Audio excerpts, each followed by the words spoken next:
Empagi enkulu mu nzikiriza y'Obuyisiraamu ziri 5 era ng'eyokuna ye y'okusiiba emanyiddwa nga Sawumu. Kale nga wano Abayisiraamu babeera basiiba omwezi omutukuvu ogumanyiddwa nga Alamanzaani, naye nga bwe kitawoomera matama abiri banneekolera gyange bo we bali bakukkuluma olw'omuwendo gw'abakasitoma ogw'olusuluuju. Tutuuseeko mu birabo by'emmere eby'enjawulo mu ssaawa ez'amalya g'ekyemisana, naye ng'ebyokulya byabwe babula kubyeriira anti nga tebalaba ku bali.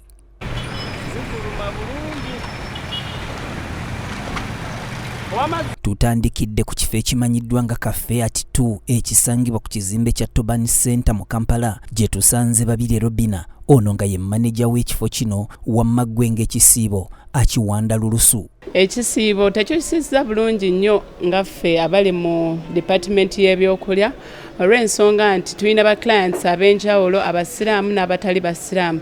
Kati ku side y'aba clients baffe abasiraamu era n'ebyokufumba tubikendedde, emmere nga bwe twali tugifumba lulisi bwe tugifumba kati kugamba buli kimu twakisaze. Babirye yennyamidde olw'ennyingiza yaabwe eyalinnyiddwamu eggere olw'ekisiibo. Essente zo zeesalidde ddala lwaki nti n'emmere tulina ogisala bwe tubadde tuyingiza luli si bwe tuyingiza kati. Abaffe tugambe nti abasiraamu be basinga okulya emmere yo. Si basiraamu be basinga, naye kati nga bw'okirabira ddala nti ebintu byesaze awo nnyinza okugamba nti kituufu basiraamu be basinga okumpagira nti be basinga okulya emmere. Ssenyange Henry alambuludde ku ngeri ekisiibo gye kimuyisizzaamu. Engeri gye tukolamu yakamu kubanga be bamu ku baali abatusapootinga ennyo mu byokulya byaffe ku caayi, emmere, piraawo ng'oyo bwe bityo. Enkola yaffe kale yakamuko katono okusinziira, naye nga tetujja kugamba nti oba kyatuyisa obubi. Kale kyatuyisaamu obubi mu ngeri endala olw'ensonga nti ebyenfuna biba bikkamu, engeri gye twali tukolamu ensimbi ne zikenderamu ennyingiza yaffe gye yali ng'ejja. Mutyaba Charles naye akyasimula bugolo. Obuzibu bwe tusanze naddala mu wiiki eno, kale omwezi guno we gwatandika bakasitoma beesala, natuuka n'okulowooza oba ekonomi ya Uganda abasiraamu be bagiwaniridde naye katukkirize Mukama bagamba insha Allah. Olweggulo tubalinda nga basibulukuse ne tutunda, naye mu nnaku zino tebitambula bulungi. Olweggulo bajjayo abatintini ddala bali ku kizimbe kuno bajja ati ne ba aji abamu batera osibulukirako wano bwe bityo mpola mpola. Wano tugenze mu kifo ekimanyiddwa nga Hajjati's Restaurant gye tusanze Fauziya basaalirwa ng'akakkalabiza ku luguudo lwa Parliamentary Avenue, naye bw'atyo n'alaga okusoomoozebwa kwasanga olw'ekisiibo. Ali nina bakasitoma bangi naye kati bakendeddemu olw'ekisiibo kino. Era bajja batinitini, pozi abamu abatasiibya abalwadde ne bajja naye era kibazibuwalira okulya kuba tebagala tuula mu bantu. Abagifumba, abagigula n'abagitambuza bonna mwana wattu emitima gibakubira mu mutwe anti agamyuka omutezi gegamyuka n'akasolo. Bosi wange owulya ssebo abulwa biggalawo kuba yatugambye no tugamba ku Sande we sitabakubira simu temukola ki temujja. Naye tebitambula bulungi, tuli wano tufumba naye era bakasitoma lino saa 6 tebajja, olumu tubeerawo mpaka saawa 8 ng'era tebaliiwo. Eno y'ennyama saawa nga zino tetunalabako wadde ne kasitoma wadde n'omu, tuli wano bitusobedde.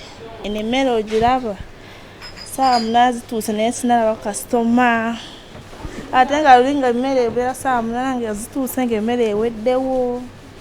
Bintu bibi nnyo, si byakunywa si byakulya, n'abatuyambye okulya tebagala sasula, oli omubanja mukambwe muzibu.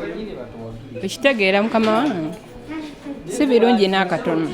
Wamma ddala bajjajja baabiraba nti ky'otonnalya tokyesunga, anti bano futaali gwe baali beesunze okunogamu omusimbi omuyitirivu nga basiibulula abasiibi, alabika nga yajja mu kigoye weezinge. Ate akaseera k'okusiibulukuka abasinga wano basiibulukira ku mizikiti oba waabwe waka, era bwe zituuka saa 12 buli omu ng'akwata ekkubo ng'adda ewuwe.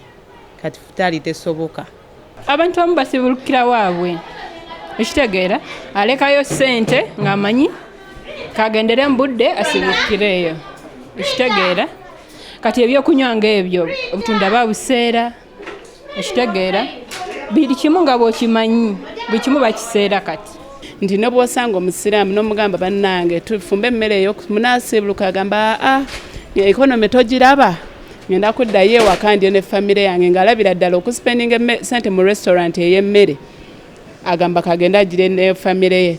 Mu nsonga eyo ne twesanga nga naffe ffennyini abali eno abafumbi emmere tulina ogisalira ddala ereme tuddibirira kubanga abaclients osobola bbawa mmere ekoze eki ebeera esuzeewo. Wakati mu kutayira wetuguyiridde ku Namusoke Maguleti nga yeetisse teretebbwa ly'amenvu aga Bogoya. Namusoke abadde atunda miyembe gye buvuddeko wabula bwe yawulira omugano gwa Lamanzaani emiyembe n'agidduka n'adda menvu naye nga nago kkoyi. Lamandaani tewali ssente oyinza okuleetayo ekibbo nga kino n'okitundira mu nnaku 2 ate nga tekuli magoba kuliko 15,000 ekinene nnyo akasanvu kyokka ng'olina okuddayo awaka era otooleko olyeko ogenda kwekanga nga toyingidde kapito nezikukomyawo enkeera nga toziraba abaana bali ku ssomero babanja kati nga ssaawa zino waliwo bebagobyera bali waka oyagala ofunemu wano ogenda osasula school fees nga te era tojja zifuna era osigala ofuna 15,000 ate nga nabo balina okulya. Ono yeekokkodde City Council etabawaddeeyo yadde akalembereza okweyagalira mu mwezi guno gwa Lamanzaani nga beenogera ku nnusu anti ebagobaganya ku nguudo. City Council yetalina budde yetusumbuwalira ddala okujjako bwetuuka ssaawa emu awo etulekamuko ssaawa emu ne ku 2 awo naye okuva ku makya paka ssaawa z'okutuuka ssaawa 12 era betusumbuwalira ddala. Tubonaabona kansa etukwate watali musango naye kujjako emitwalo nga 10 naye tebereza ozijja luddako kyayo 5 tugenda kukola tutya. Kisiibo kitubonyaabonya abaana beetaaga okusoma oba oliawo bakubira amasimu kino kiri kwegamba embeera gye tutambuliramu mbeera si nnungi mbeera mbi. Nakaweesi Jeeni ono nga mufumbi wa caayi n'obuugi afiiriziddwa ebitagambika. Tetulaba ssente abantu tebanywa tufumba ne bisigalamu ate kawungeezi kati kangeze nti nze nfumba busera bwe busigalamu ate kawungeezi tebabuddira babeera baagala buugi bweru kati nekirabika nti obuugi bwe mba nfumbye wasigaddewo bayifulaska nga 2-3 mba nyina kuziibwa buyiyi kati nze mba ngenda kapito mujja ludda wa kapito mbasaba gye ngenda mujja. Mwana wattu abatunda ebyokulya bokka si be banyigiriziddwa mu mwezi guno gwa Lamanzaani wabula n'abayiribi baccakala nabo bakaabatwawa nga ntulege. Omusajja yabeeranga ne sande 10 sande 2 naye kati ekisibo wekitandikidde laba wentuuse bambeera eyo kati simanyi oba abasiraamu be baziterese babeeremu bubezi batwe ku majja naffe turabe engeri gye tunaagattaagata bugazi tusobole okuddayo wali wetubadde okitegeera ekintu ekyo.